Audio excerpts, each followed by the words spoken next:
Today I answer some huge questions like mechanical or quartz? Should you buy a fake watch? Should you regulate a watch yourself? Let's get into it!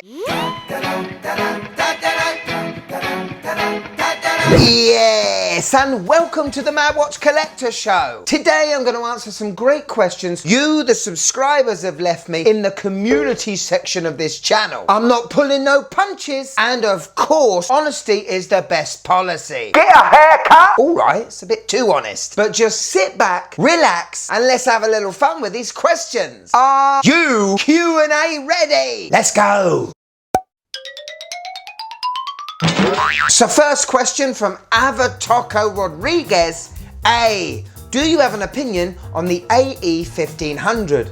Dinner plate looking LCD? Well, of course I've got an opinion on the AE1500. I did a review on it not long ago and I thought it was blooming awesome. The most legible digital screen on a Casio you can ever find. Built in the style of a GShock. Decent water resistance, great battery life, and even on my 6.5-inch wrist, I really enjoyed wearing it. Thumbs up from me. Squirrel RIP asks, Russ, when will we see the Casio F91 T-shirt in your store? I would love to buy one. Good news, my friend. As of today, the Casio F91 Casio Corner T-shirt is now available in the merch shop. Get in! Prem Singh PS6VL says, I want to buy a G-Shock, but I like my watches thin. Don't like big bulky watches. Recently bought the A168. Well happy. Well, my friend, if you want a good thin G-Shock, my advice is to go with the GA2100s, the Casio Oaks. They're not overly big and they are pretty thin due to the carbon core guard structure. A couple of months ago, I did a review of 2 new G-Shocks that were marketed towards maybe the younger generation, but had the thinnest cases G-Shock have ever made. I'm not a massive fan of their negative displays, but if you want a small G-Shock with the 200 meters water resistance, with that anti-shock treatment, take a look at those babies. This is a bit Casio heavy. Alright, Ayman Hamuda asks, what do you think about this? The Seiko Prospex chronograph, Pogue reinterpretation. So yes, this is the SSC974P1. The only thing that resembles the 6139 automatic chronograph from the late 60s is the color of that dial. It goes so well with the Pepsi tachymeter insert on the bezel. However, to the wife, she says it looks like a beer mat. Now, I like the fact they're using these Seiko colors, and it's more in the style of their Saytonas. I'm not a huge fan of where the date window is, and I am praying that a proper Pogue reinterpretation comes this year. But this one's alright. Josh Benson asks, put these in order of importance. Style design, historical importance, mechanical perfection, and value for money. Josh, well, I've got to be honest, over my time of handling hundreds and hundreds of watches, thanks to this channel, I honestly don't put value for money up that high anymore. What I do appreciate is brand history and original design. And as long as it has a good workhorse engine inside, something with a 4 Hertz movement, I'm happy. I do love reissues of iconic watches from the old days, made by the brands of the original one. Den LFC123 asks, have you ever attempted to regulate a watch yourself? If yes, how difficult was it, and would you advise a novice to give it a go? Yes! Now, a time grapher, they're not massively expensive. I've used and loved one of those for several years, but I've also regulated watches as well. Not expensive ones, I've got to admit, only ones I feel comfortable tinkering with. Say like a Seiko 5 movement or a Vostok Amphibia. These can be easily regulated as there are little plus or minus levers you can push up to plus if the watch is running slow, or push down if the watch is running fast. I definitely recommend smashing off the case back and having a good tinker with your watches. Just leave the expensive ones to the expert.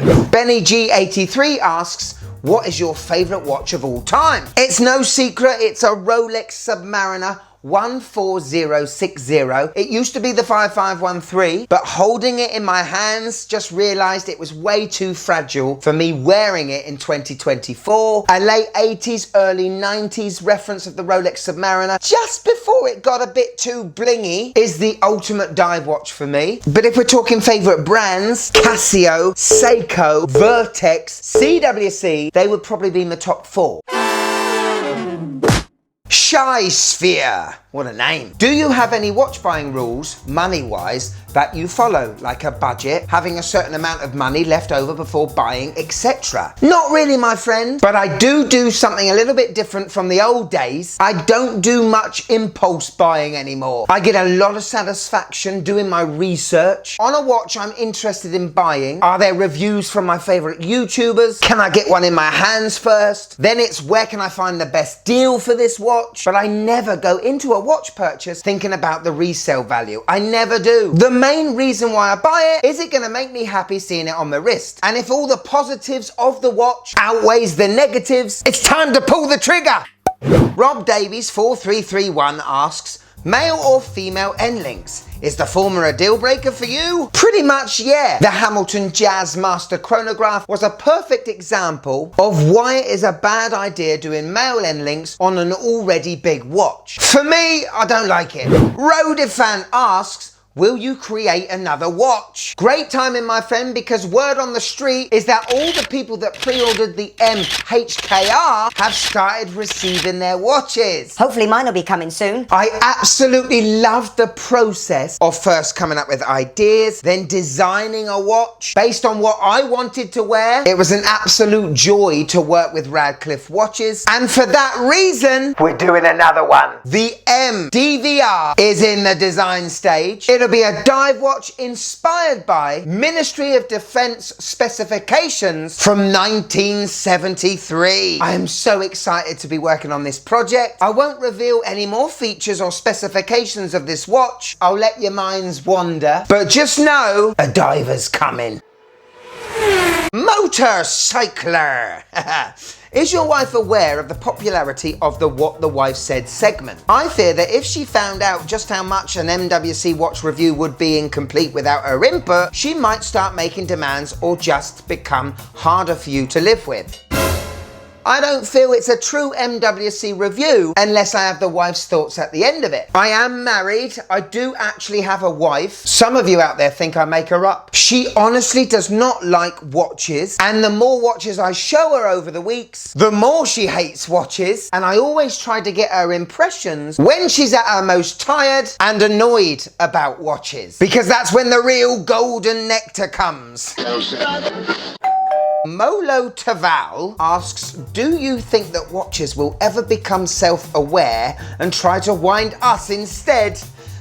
Bleak. I would say no, my friend. Definitely not mechanical watches. But for those of you with Apple watches or smart watches that are connected to your phone and the World Wide Web, you might not realize it, but you are being controlled by them right now. Sevion XX asks, ever regretted not pulling the trigger on a watch? Good question, my friend. For me, I don't think so. Actually, I'd tell a lie. There was one watch that was sent to me by a subscriber, then offered for me to buy, and I chose to send it back. It was the Casio surfing timer that came out early 90s. Not only was the price good, and to buy one in that condition now, you're probably talking treble the price, but they just don't come up for sale. I was gutted. Ooh, this is a tough one from Etable. Is it wrong to buy replica watches from China? And why? Right, now before we talk about the manufacturing of fake cloned watches, we need to ask this simple question. If you were to buy a fake Rolex, would you be happy about it? Yes, the watch might be that good a clone, no one can tell. But you know it's not real. Yeah, you might be able to look like Billy Big Guns, walking about the high street with your Rolex fake toner, but you still know it's fake. And if your watch is fake, what else is fake about you? MWC, I can't afford a real Rolex Submariner, so if I'm ever gonna buy one, it'll have to be fake. fake. That's not good. Faking of watches, jewelry, clothing, even cars, I've heard, is always closely related to criminal activities.